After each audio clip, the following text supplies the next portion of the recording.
In this video we're going to discuss the insertion points for insertion flow meters. Because all of the VPInstruments flow meters probe stems are 12.7 millimeters or half an inch thick, we need at least a half-inch full bore ball valve or bigger.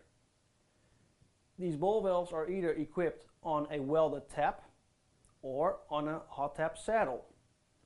Both of these hot tap procedures we will discuss further. Let's start with the welded tap.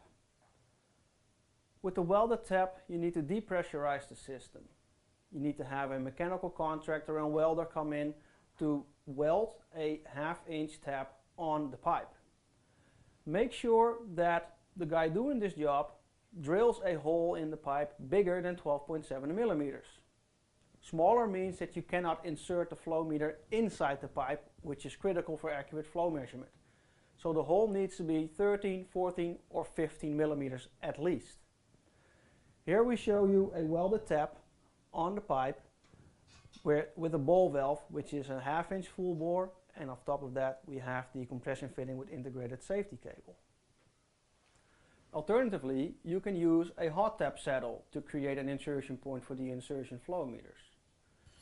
A hot tap saddle clamps around the pipe and we mount on the surface outlet of the saddle a 1-inch full bore ball valve.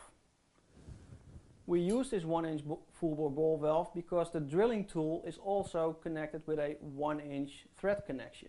We mount the tool on top of the ball valve and then drill the hole through the ball valve into the pipe. The great advantage of using a hot tap saddle is that you do not have to depressurize the system. You can drill the hole while the system is live and under pressure. Once you've drilled the hole, you extract the whole drill bit and close your ball valve. Then you take a reducer or bushing to get from 1 inch to a half-inch MPT that then fits the compression fitting with integrated safety cable. Want to learn more on how to create insertion points? See the videos and instruction manuals below for more information.